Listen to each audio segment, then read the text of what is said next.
pasada quedamos en el versículo 28, que lo vimos, nos detuvimos, ¿cierto?, por harto rato en ese versículo, que decía, sabemos además que a todos los que aman a Dios, todas las cosas los ayudan a bien. Esto es a los que conforme a su propósito son llamados.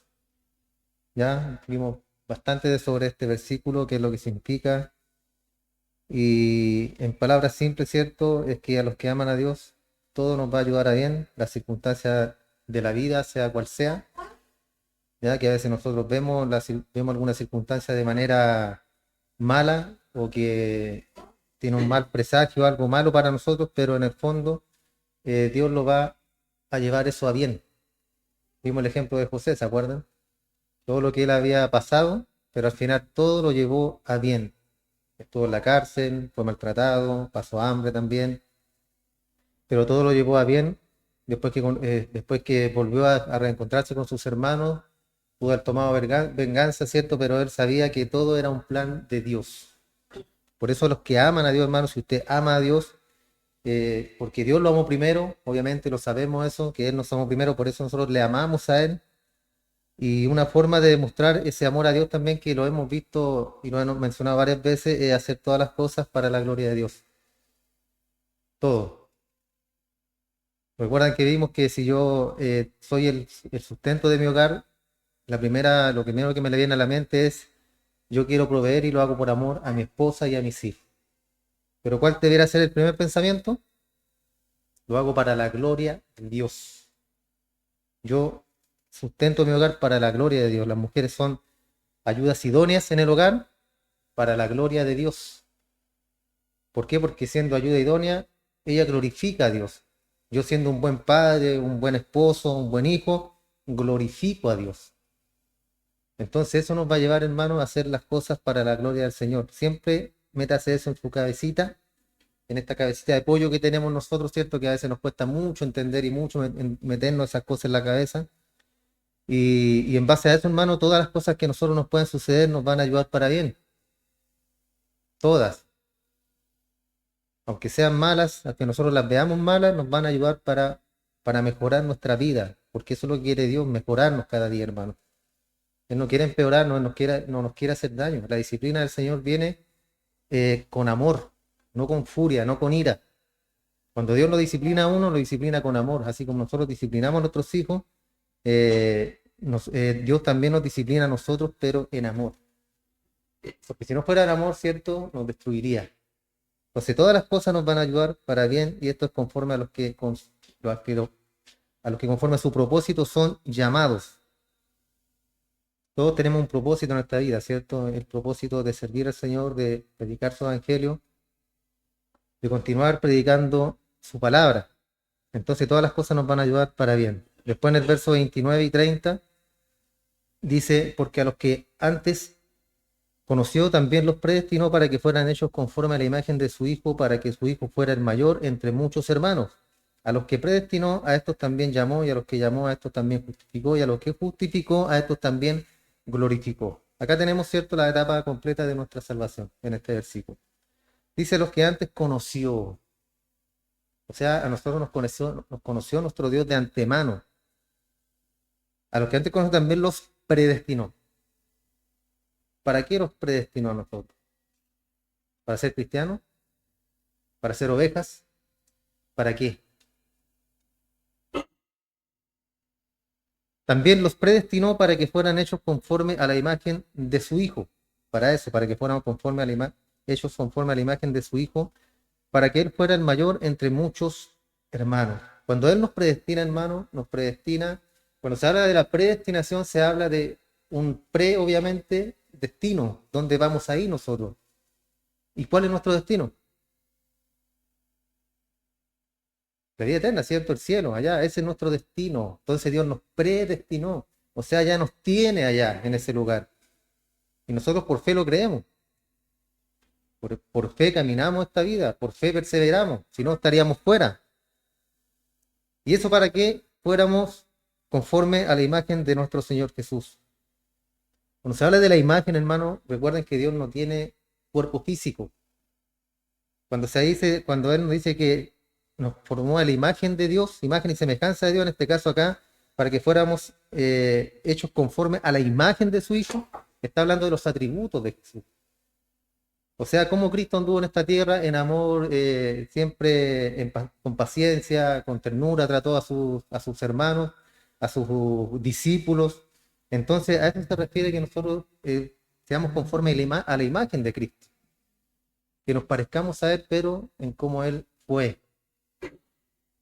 no rubio de ojos verdes, ¿ya? Y a los que predestinó, o sea, a los que ya tiene ya en la gloria eterna, a estos también llamó, y a los que llamó, a estos también justificó, y a los que justificó, a estos también glorificó. Predestinación, ¿cierto? Que es el llamamiento, nos justifica y en últimas nos glorifica. Nos va a tener en su gloria, nos va a glorificar. Entonces esos son los tres puntos de la salvación, hermano. Nos predestinó, nos llamó, y a los que llamó nos justificó, nos llamó justos. O sea, todo el pecado que estaba imputado en nosotros, Él dijo, nos declaró inocentes, nos justificó. Y una vez que nos llamó inocentes, que nos salvó, ¿cierto? Nos justificó, a esto también dice glorificó, y aquí lo está diciendo en un pasado, ¿cierto? En un tiempo pasado. Porque dice que nos llamó pasado, justificó pasado y glorificó. Entonces esto nos da, hermanos, una garantía tremenda. Si usted no cree que el día de mañana va a estar en el cielo, yo no sé qué hace acá en este lugar. Porque Él, la obra completa redentora, le pertenece a nuestro Señor Jesús. Las obras son, siempre lo hemos dicho también, son el resultado o la consecuencia de nuestra salvación. Que usted se porte bien, que usted después sea un buen esposo, es la consecuencia de ese llamamiento que Dios le hizo. Y ese llamamiento, cierto, que nos llama también a ser hombres y mujeres llenos del Espíritu Santo, para que, como estamos viendo acá en Romano, podamos vencer la carne, y el Espíritu, cierto, podamos alimentarlo y podamos vencer cada día la carne. Esa es la idea de esto, hermano. La vieja naturaleza está en nosotros todavía, junto a la nueva. Y entre ellas hay enemistad, hay pelea. La carne siempre quiere hacer las cosas que le gustan, obviamente, a la carne. El espíritu siempre quiere hacer las cosas del espíritu, buscar a Dios, buscar su presencia, buscar su palabra, buscar la oración, ir a las rodillas cada día para estar en comunión con Dios, pero la carne no quiere. La carne quiere, no, más rato, la carne quiere estar sentada, la carne quiere ver tele, la carne quiere mover el dedito gordo en el teléfono, eso quiere la carne. Mirar videos, divertirse, reírse. No está mal, siempre lo he dicho, ¿cierto? Pero todo en su justa medida. Hay tiempo para orar, hay tiempo para escuchar predicación, hay tiempo para estudiar la Biblia. Hermano, ¿cuánto tiempo le toma leer un versículo? Leerlo solamente. ¿3 minutos? ¿4 minutos? ¿Cuánto tiempo le tomaría estudiar ese versículo? ¿Una media hora? A lo mejor. Con el diccionario Strong, que está en línea, está disponible para todos, todos pueden estudiar con el Strong. Entonces imagínense media hora, hermano. ¿De cuántas horas que andamos nosotros arriba, abajo, el trabajo, en la casa, las compras, lo que sea, hermano? Media hora. Y súmele otra media hora de oración. O 20 minutos, no sé. ¿Ya? A todo reventar, hermano, una hora. ¿Y a usted le parece suficiente eso? ¿Cuánto tiempo tomamos para comer, para beber, para salir, para hacer nuestras cosas? Y obviamente tenemos que hacerlas, si no, yo no estoy diciendo lo contrario, hermano. No le estoy diciendo que pase toda la mañana orando. Pero si usted pone esa disciplina en usted cada día, hermano, y se hace un horario de todas las cosas que va a hacer durante el día y los tiempos libres que tiene para hacerlo, le va a sobrar tiempo. Le va a sobrar tiempo para mover el dedito gordo ahí en la pantalla. Así es, hermano. Tiempo tenemos. Entonces, de vuelta. Aquí está hablando, o sea, no está hablando de ninguna persona que no sea elegido, obviamente, ¿cierto? Está hablando de los elegidos, de los que Él llamó, de los que Él justificó, de los que Él de la muerte nos llamó, nos tomó, puso la fe en nosotros, por medio de esa fe creímos en Él, y en el momento de creer ya somos justificados, somos salvos, y estamos siendo justificados cada día, o sea, perdón, cada día estamos siendo perfeccionados Y el día de mañana estaremos en la presencia del Señor. Entonces habla de personas que han sido salvas. Y sabemos que los que aman a Dios todas las cosas les ayudan a bien. Está hablando sobre los llamados, ¿cierto? Sobre los predestinados. Y la predestinación nunca se refiere a los que están perdidos, al contrario, sino que a los que son salvos. Nunca encontraremos una relación con ellos. No podemos tampoco confundir que es una predestinación para perdición o para perderse, porque la palabra es clara que él dice que ninguna de sus ovejas se va a perder, ninguna. Entonces cuando Dios nos salva, hermano, es un plan perfecto. No hay error en la salvación. Y el mismo Dios que comenzó esta obra la terminará, como dice Filipenses 1:6, estando persuadidos de esto, que el que comenzó en vosotros la buena obra, ¿quién la comenzó? Yo la comencé porque un día creí. Hice la confesión de fe en la iglesia, los ángeles se alegraron en el cielo, dijo el pastor, y que hay fiesta en el cielo y que yo ahora soy salvo. Entonces ahí comenzó la buena obra, porque yo la comencé, yo acepté al Señor en mi corazón. El que comenzó en vosotros la buena obra, ¿quién? Dios, nuestro Padre, Él la comenzó en nosotros la buena obra. La perfeccionará hasta el día de Jesucristo. Él la va a perfeccionar, hermano. Hay una alabanza que dice, no en mis fuerzas, sino en qué? Sino en su poder. Porque esto no es en nuestras fuerzas, hermano. Cuando nosotros dejamos de hacer las cosas por nuestros medios, va a ver que las cosas van a cambiar en su vida, hermano. Cuando usted descansa en el Señor, cuando usted le entrega todo a Él, cuando usted descansa en sus brazos. A los que conoció de antemano los predestinó, y a los que predestinó los llamó, y a los que llamó los justificó declarándolos justos, y a los que justificó les hizo participar de su gloria. Eso en otras palabras. Entonces esto trata acerca del proceso de la santificación y de la salvación. Y ni siquiera acá se menciona el ser que va siendo justificado, que somos nosotros. No se menciona en absoluto. ¿Por qué? Porque la obra de Dios es la obra de Dios en el corazón y en la vida del creyente. Es la obra de Dios, hermano. Aunque le parezca redundante, aunque le parezca que ya sí, está bien, que mucho, pero es que es así. Y las cosas tenemos que aprenderlas así, repetidamente. A veces han dicho, sí, yo ya, otra vez de ese versículo vamos a hablar, sí, ya hemos hablado. Pero un versículo usted puede abarcar mucho, hermano, mucho.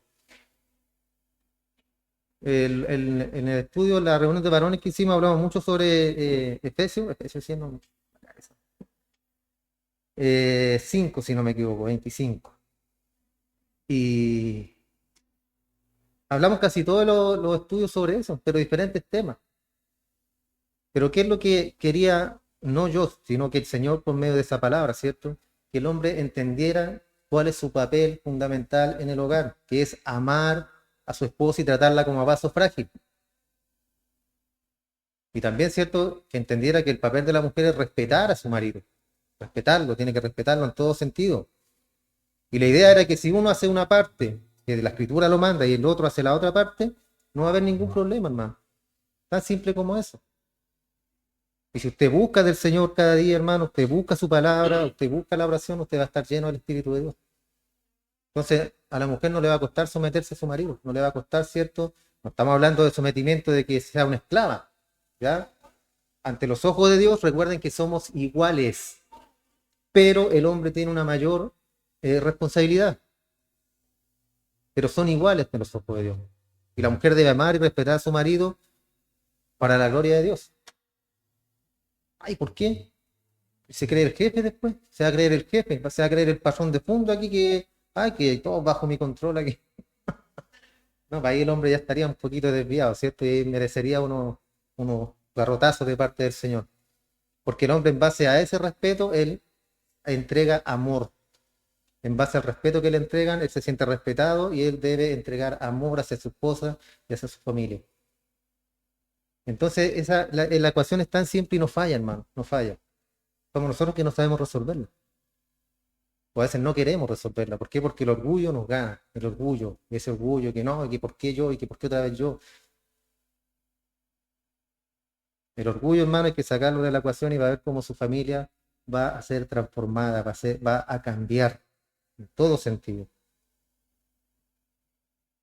Entonces, el propósito eterno de Dios simplemente quiere decir lo siguiente, que cuando el Señor, que es el gran pastor de las ovejas, el buen pastor de las ovejas y el pastor verdadero, cuando Él comienza una obra con 100 ovejas, va a terminar con esas 100 ovejas. ¿Recuerda? El tema de la oveja perdida de Lucas 15. Él dijo que había un pastor, un buen pastor, ¿ya? Ese hay que resaltarlo, era un buen pastor, no era un pastor malo. Y representaba al Señor Jesús. Una oveja de la suya se fue, se perdió. Y él podía haber dicho, bueno, se fue, que le vaya bien, hay 99 más, por una me voy a arriesgar a que me coma el lobo, no importa. Entonces, en base a esto que nos dice la escritura, hermano, los pastores saben que el promedio del porcentaje de las ovejas que ellos eh, que crían, ¿cierto? En las praderas, los cerros, donde sea, aquí en Chile, ¿cierto? Por lo general los cerros, con suerte el 50% es aprovechado. Los otros se mueren o se los comen lobitos o lo que sea, o se la roban también. Y es muy fácil robarse una oveja, hermano, porque son medias ciegas, medias tontas, torpes. Yo he visto videos de gente que se la va pasando por la orilla del camino y una oveja, pum, arriba. Y ellas no hacen nada. Ellas no atacan, no patalean, no hacen nada. ¿Por qué cree que el Señor nos compara a nosotros con ovejas? Porque somos torpes, hermano. Hay torpeza en nosotros. Entonces necesitamos que alguien nos guíe. Pero acá estamos hablando de un pastor excepcional. Él no se siente satisfecho con 99 y él justificó a 100 ovejas, no a 99. Él no va a llegar después a la presencia del Señor. Señor, de las 100 que me diste, las 99 están aquí, una se fue, pero me dio látigo a buscar. No quise. No, Señor, no, ¿cierto? Sino que él va a ser partícipe de su gloria a las 100 ovejas. De los que me diste, dice la palabra, ninguno se perdió. Ay, Judas, ¿qué pasó con Judas? Sí, pero Judas está predestinado, ¿cierto? La escritura lo llama como el hijo de perdición. Él no era una oveja. Tampoco fue una oveja y después se perdió la salvación. Tampoco fue una oveja y después se desconvirtió ya no era oveja. Siempre, recuerden que vimos que la oveja siempre hemos sido ovejas. Entonces Judas era el hijo de perdición y el Señor entregó y va a entregar al 100% de los que Dios puso en su mano. Recuerden que somos un regalo de Dios para su hijo.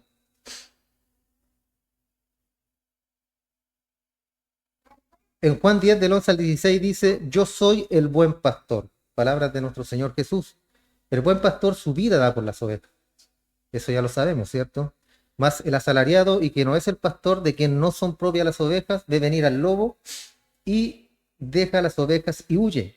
Y el lobo las arrebata, y el lobo arrebata las ovejas y las dispersa. Verso 13. Así que el asalariado huye. ¿Por qué? Porque es asalariado, no le importa lo que no son de él las ovejas, le importa más su vida. No le importan las ovejas. Yo soy el buen pastor y conozco mis ovejas y las mías me conocen. ¿Escuchó bien? Él conoce a sus ovejas y sus ovejas conocen a su pastor. Así como el Padre me conoce y yo conozco al Padre y pongo mi vida por las ovejas. También tengo otras ovejas que no son de este redil. ¿Se fijan? Aquí queda claro que siempre fuimos ovejas. Porque él puede haber dicho también hay otras personas que deben ser convertidas en ovejas. Ovejas. Que no son de este redil. Aquellas también debo traer y oirán mi voz y habrá un rebaño y un pastor.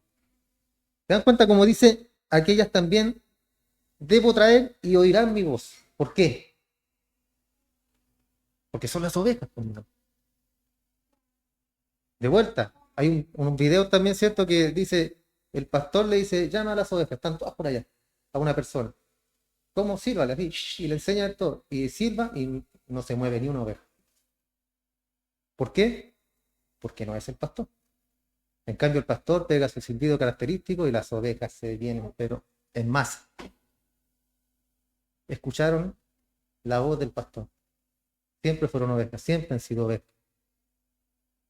Cuando Pablo, ¿cierto?, habla de predicar la palabra, es por eso, hermano. Cuando Cristo dice que hay que predicar el evangelio a toda criatura, es porque hay muchas ovejas que están fuera, que deben ser traídas. ¿Sabemos nosotros quiénes son? No. Pero por medio de la palabra, de la predicación, es por lo que viene la fe, ¿recuerdan? La fe viene por el oír y el oír por la palabra. Entonces, por eso debemos nosotros predicar, porque cualquiera podría decir, pero ¿para qué vamos a predicar si él ya sabe los que son sus hijos? Ya sabe los que son salvos. Pero la palabra dice que debemos predicar porque ellos deben venir. ¿Qué le puede hacer usted con eso? Si es una ordenanza, es algo que está ahí. Entonces un día va a suceder de esa forma, hermano. Dios comenzará a contar a los suyos. Y si descubre que falta uno, obviamente va a ir a buscarlo. Y la doctrina de la elección garantiza esto, hermano.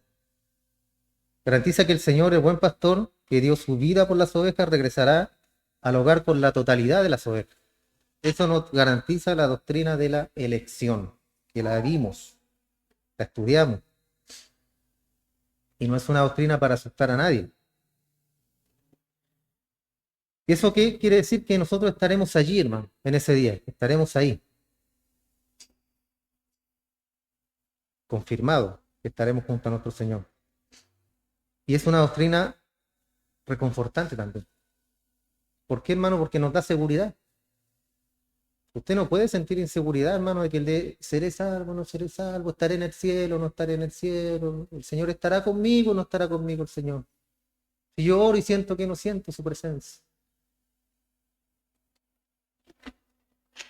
siempre estará ahí, ¿cierto, hermano? Muchas veces oramos a lo mejor en el Espíritu, oramos al Señor, y a lo mejor nos sentimos que está ahí, pero no importa, Él nos está escuchando, Él nos está oyendo. Aunque usted no lo sienta, hermano, por eso esto es un camino de fe. Fe, usted cree en algo que no ve. Usted cree en una oración que eleva a un Dios que no ha visto jamás. Eso es fe. Y la respuesta la espera en fe. Y si no llega esa respuesta, la recibo en fe, porque no es lo que me conviene. Y ahí es donde entra la sabiduría en nosotros, hermano. Continúa en el verso 31, dice Pablo, ¿qué pues diremos a esto? ¿A qué cosa? Si Dios es por nosotros, ¿quién contra nosotros? ¿Qué diría usted a eso? Si Dios es por usted, ¿quién va a ser por usted? ¿Quién va a estar en contra de usted? ¿Podremos temerle a alguien? Cuando estos muchachos estuvieron en el foso de los leones, ¿le tuvieron miedo al león? Cuando los metieron al horno de fuego, ¿dudaron en meterse? Desde ese punto, hermano, todas estas palabras citadas por Pablo tienen mucho que ver con lo del Antiguo Testamento. Porque ellos, cierto, sin dudarlo, entraron a ese horno sabiendo que, al igual que José, había un plan y un propósito. Entonces, cuando nosotros pasamos dificultades, pasamos necesidades espirituales, económicas, como sea, hay un propósito, hermano, en nuestra vida. A no ser, obviamente, que sea por mi responsabilidad, ya, por ser un mal administrador. Pero siempre, siempre Dios nos va, aunque sea yo el culpable, siempre Dios nos va a dar una lección de todo eso. Y nos va a llevar a que seamos mejores. Entonces, ¿qué podemos decir a esto, hermano? Yo creo que nada, ¿cierto? Es muy claro este versículo. Si Dios es por nosotros, ¿quién contra nosotros? Nadie. Nadie te podrá hacer frente jamás, dice la Escritura. Y eso son palabras también para nosotros. Lo único que podríamos decir es que es una reconfortante realidad. ¿Por qué? Porque el creador de todo el universo, hermano, el creador del mundo, el creador de todo lo que nosotros podemos ver, está con nosotros. Y si hemos de morir el día de mañana, Él, mientras nosotros morimos, Él va a estar con nosotros. ¿Algún problema en eso? Ninguno, ¿cierto? Aunque nos aferramos a la vida, queremos vivir la vida secular, pero el día que el Señor disponga de nuestra vida, hermano, se van a acabar todos los problemas. Imagínense la gloria del Padre, imagínense eso, cuán glorioso, hermano, va a ser. Comparado con lo que vivimos en este mundo, que es la nada, es vanidad de vanidades, como dice Salomón. Puras cosas vanas, hermano. El hombre se desgasta, se desvive por por cosas materiales, cuando lo verdadero es lo espiritual. Eso es lo que va a llevarnos a nosotros a una vida eterna. No le estoy diciendo que trabaje, que no trabaje, que no luche por sus metas. Siempre se puede hacer y hay que hacerlo. Pero nunca dejar de lado al Señor. Jamás. Y cuando usted lo hace junto al Señor, le va a ir mucho mejor. Muchísimo mejor. Verso 32 dice, el que no escatimó a su propio Hijo. Después que dice, si Dios es por nosotros, ¿quién contra nosotros? El que no escatimó a su propio Hijo, sino que lo entregó por todos nosotros. Y hace una pregunta aquí, Pablo, dice, ¿cómo no nos dará también con él todas las cosas? O sea, si entregó por nosotros a su propio Hijo Jesucristo, a su unigénito, ¿usted cree que podrá negarnos alguna de todas las cosas que hay debajo de nuestro Señor Jesús? Todo está disponible para nosotros, hermano. Dios no nos negó a su propio Hijo y lo entregó. Perdonó al hijo del patriarca Abraham, pero no a su propio hijo. Perdonó al hijo de Abraham, pero no a su propio hijo, a quien entregó para morir por nosotros.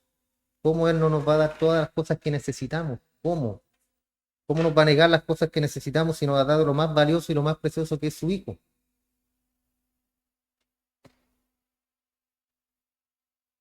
Alguien podría decir, pero puede que yo no pueda resistir. Y la palabra es clara que dice que, como leímos recién, ¿cierto? El que comenzó la buena obra, Él la llevará hasta el final. Usted no puede decir, no, que yo a lo mejor no voy a resistir, a lo mejor me voy a desviar por el camino, a lo mejor me voy a caer, y ahí voy a quedar y no me voy a poder parar más. Él es el que nos guarda, hermano. Él te llamó, Él te tomó, te puso en este lugar, te llevará a la gloria. Ese será el fin. Él no te tomó y te trajo a este lugar y después va a decir, sabes que no me sirve, fuera. Perdiste la salvación. Eso no tiene sentido, hermano, no tiene sentido. Entonces, si Él es el buen pastor, nosotros como ovejas estamos seguros.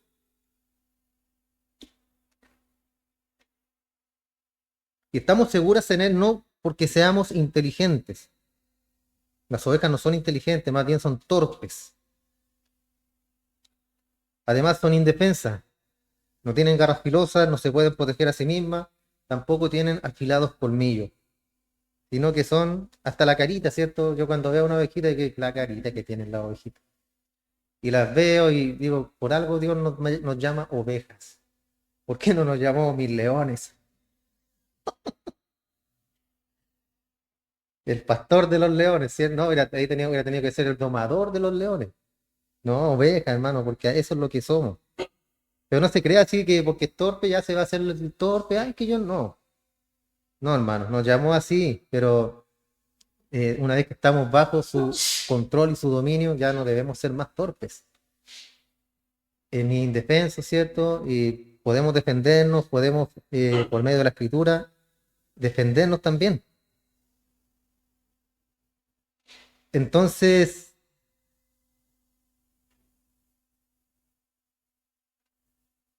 entonces estamos seguros, hermanos, ¿por qué? Porque tenemos un pastor, el buen pastor. Entonces las ovejas son nada más que animales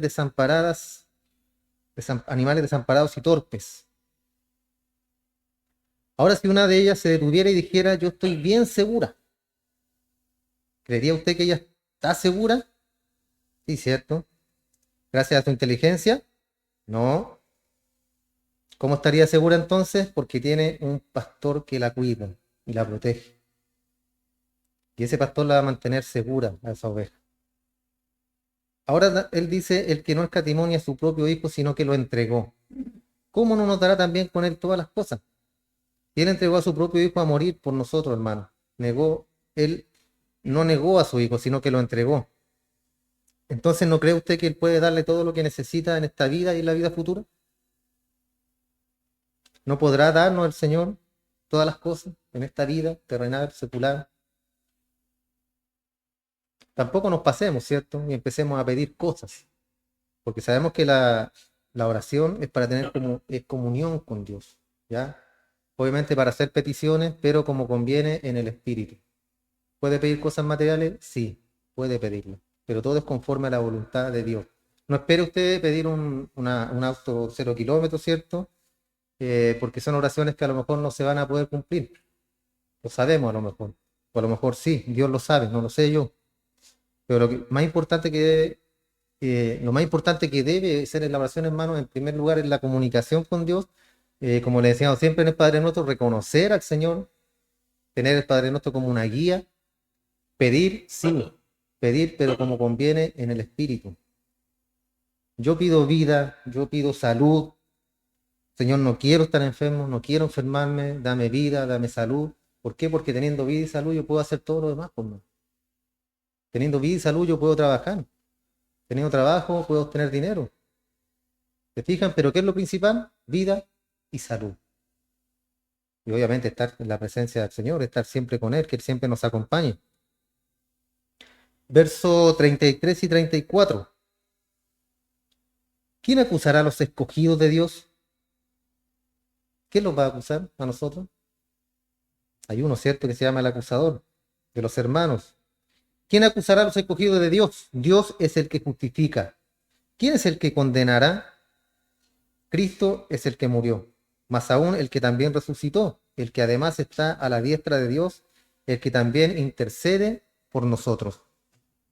¿Quién nos puede acusar? Nadie. ¿Por qué? Porque Dios es el que justifica y Dios ya nos justificó. ¿Quién es el que condenará? Cristo es el que murió, más aún el que también resucitó. Él tiene la potestad, ¿cierto?, de eso. Entonces Él ha puesto su trono, hermano, detrás de todos los elegidos, de los pecadores justificados. Esos somos nosotros, ¿ya? Pecadores justificados. Y Dios está detrás de ellos. ¿Quién los condenará? Nadie los puede condenar. ¿Por qué? Porque Cristo murió, más aún resucitó. En base a la resurrección de nuestro Señor Jesús, nadie nos puede acusar, hermano. Nadie nos puede condenar. Cristo ha removido la condenación y el creyente está seguro debido a los siguientes aspectos de la obra de Cristo. En primer lugar, Cristo murió por nosotros, fue entregado por nuestras ofensas. En segundo lugar, fue resucitado de los muertos para nuestra justificación. En tercer lugar, está a la derecha de Dios. Se encuentra allí en este momento, en este preciso momento, Él está ahí a la diestra del Padre, como está aquí también, ¿cierto? Omnipresente, es un atributo de Dios que no lo tenemos nosotros. Es intransferible, un atributo de Dios. Él está en todos lados. Ni siquiera el diablo, ¿ya? El diablo no es omnipresente. Él no puede estar aquí y estar en una iglesia allá en el otro lado del mundo. Sino que Él está en un solo lugar y los demonios son los que operan, como dice la Escritura, en los lugares celestiales, que es aquí en la tierra. Él es el Cristo que vive, Él, ¿cierto? ¿Lo necesita usted? Claro que lo necesitamos. Entonces, ¿por qué no recurre a Él si lo necesita? Él intercede por nosotros. Si usted no ha orado, si usted ha dejado la oración, debe saber que Él no. Él siempre está intercediendo por cada uno de los que estamos aquí, para cada uno de sus hijos. Él oró por usted. Entonces la obra comprende estos cuatro aspectos, hermano, que es la razón por la cual nadie puede acusar a los escogidos de Dios, porque tenemos una salvación eterna, eterna, hermano. A veces a nosotros nos cuesta un poquito comprender ese término, hermano, eterno, o el concepto de eternidad. ¿Por qué? Porque para nosotros todo es finito. Nacemos y en 80 años máximo, a lo mejor un poquito más, algunos más longevos, morirán y todo habrá acabado. Un tiempo finito, un inicio y un comienzo. Dios no tiene comienzo. Dios no tiene final. El tiempo se introdujo, ¿cierto?, para que nosotros tuviéramos una medida para que podamos entender el tiempo, el espacio, el cosmos, todo lo que existe, hermano, para que podamos nosotros comprender. Pero Él no habita aquí en este tiempo, Él habita en la eternidad, donde no hay tiempo. Entonces la obra completa de la redención fue realizada a favor de cada uno de nosotros, hermano.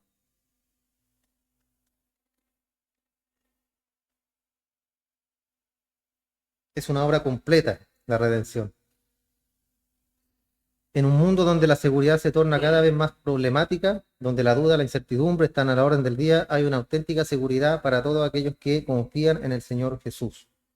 En este mundo, cierto que nosotros vemos que hay un caos por todos lados, terrible, una crisis mundial que hace muchos años que no se veía, hermano. está presente en todos lados del mundo. Hay una crisis. Pero nosotros tenemos una obra completa de redención en nosotros. Nosotros debemos estar tranquilos, a pesar de lo que pase, lo que suceda. Estamos a puertas de la Tercera Guerra Mundial. No sabemos qué va a pasar. Hay mucha incertidumbre, hermano, en todo el país por la guerra de Rusia, Ucrania, en el Medio Oriente. Estados Unidos, ¿cierto? También que va a jugar un papel fundamental este 20 de enero, si no me equivoco, cuando asuma Donald Trump. Entonces no sabemos qué va a pasar. Él dice que va a acabar con la guerra entre Ucrania y Rusia. Va a intervenir también, ¿cierto?, en el Medio Oriente, pero no lo sabemos, no sabemos qué va a pasar. Ahí está el presidente de Rusia paseando con el maletín, ¿cierto?, rojo, y tiene el botón nuclear. ¿Por qué lo hace? Entonces hay muchas señales, hermano, de que cosas malas vienen. ¿Debemos extrañarnos? No, ¿cierto? La Escritura habla de todo esto. La Biblia nos persuadió, ¿cierto?, a través de la Biblia, de lo que los apóstoles escribieron, los evangelios, de que cosas malas vendrían a esta tierra. Nos vamos a terminar en un mundo, ¿cierto?, maravilloso, lleno de amor, lleno de paz. No, que la Escritura habla de paz y seguridad, pero va a ser una paz y una seguridad falsa. Entonces ahí debemos estar atentos nosotros a los tiempos, hermanos, y ser sabios. Ser sabios y estar cada día, hermanos, cada día aferrándose más al Señor. Porque aquí donde vivimos nosotros, aquí es una taza de leche, a pesar de todo lo que pasa, hermano, comparado con otras partes del mundo, aquí estamos bien, estamos en la gloria de Dios. Entonces aprovechemos mientras nos dure todo esto. Y cuando vengan tiempos malos, podamos estar firmes en el Espíritu, hermano. Firmes en el Espíritu. No que construyamos un búnker, no que andemos armados, no que compremos, ¿cierto?, una ametralladora para tener en nuestra casa, sino que estar seguros en Cristo. Y el día que muramos, partiremos a su gloria. Entonces ninguna promesa de nuestro Señor Jesús quedará sin cumplirse. En un mundo donde la palabra dada y las promesas nunca fueron tan inciertas. Tu amor verdadero y fiel en un mundo en el que el amor y la amistad son términos que muchas veces resaltan la inconstancia y debilidad humana. Entonces, ¿qué debemos hacer nosotros, hermanos?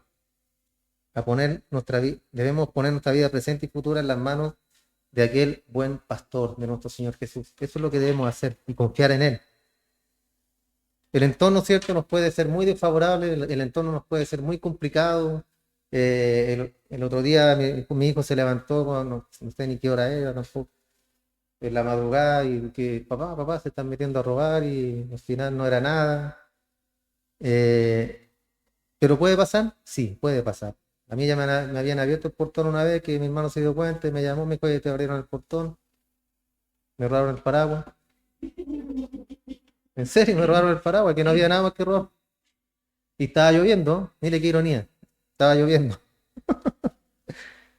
Entonces vivimos en un mundo incierto, hermano. Pero ¿cuál debe ser nuestra confianza? En paz me acostaré y dormiré preocupado, ¿cierto? Preocupado porque se puede meter a robar. En paz me acostaré y así mismo voy a dormir, dice la Escritura, hermano.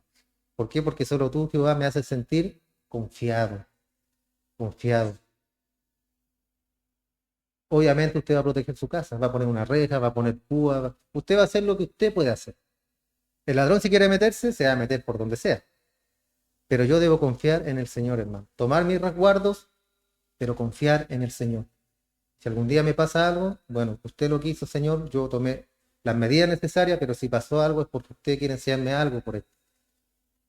No ponerme a reclamar ahí: ¿por qué yo, Señor? ¿Por qué no el vecino? Si no tiene, ni siquiera tiene protecciones ni nada, y se meten aquí a la que tiene protecciones. Porque a veces los ladrones son así, son increíbles. A la casa que no tiene nada, ahí no se meten. Pero como que les gusta la acción, escalar, no sé, esa adrenalina de quedar rajuñado. No entiendo eso, hermano, pero muchas veces pasa así. Pero nosotros debemos confiar en el Señor y poner nuestra vida en Él, hermano. En Él, nada más que en Él. Confiar en nuestro Señor. ¿Tenemos esa confianza? Uf, amén, amén. Fue como un amén con miedo, así como... Pero debemos tener esa confianza en Él, porque, hermano, Él entregó su vida por cada uno de nosotros. Y Él le dijo al Padre: Padre, ninguno se ha perdido, aquí están todos, ahí están, toditos, enteritos. Nadie le hizo nada, aquí están, Padre, son tuyos nuevamente. Entonces en ese amparo nosotros podemos vivir en la plenitud y en armonía con Dios, hermano, con el amparo de nuestro Señor Jesús. ¿Por qué? Porque sus propósitos van a ser siempre cumplidos. Dios tiene un propósito con nuestra vida, hermano, y ese propósito se va a cumplir. Aunque no podemos nosotros, como lo hemos visto, también agregar un codo más a nuestra estatura, que es agregar un día más de vida a nuestra vida terrenal. Un día más no podemos agregarlo, pero sí podemos hacerlo mejor, ¿cierto? Sí podemos hacerlo mejor ese día. ¿Cómo? Estando en comunión con Dios, teniendo esa comunión con nuestro Dios. Así podemos hacer las cosas más llevaderas, porque en nuestras fuerzas, ¿qué vamos a hacer, hermano? Nos vamos a angustiar, vamos a llorar, vamos a sufrir, no va a tener ningún consuelo, hermano, ninguno. En cambio, cuando usted está lleno del Espíritu de Dios y busca al Señor, el Señor se encargará de llenar su corazón de paz. Él es el único que puede hacerlo, hermano. Usted no puede solucionar sus problemas, usted no puede hacer que las cosas sean más llevaderas, si no es de la mano de nuestro Padre, de nuestro Dios. ¿Ya? Él nos cuidará y Él nos llevará a que la buena obra sea hecha en nuestras vidas. ¿Oramos?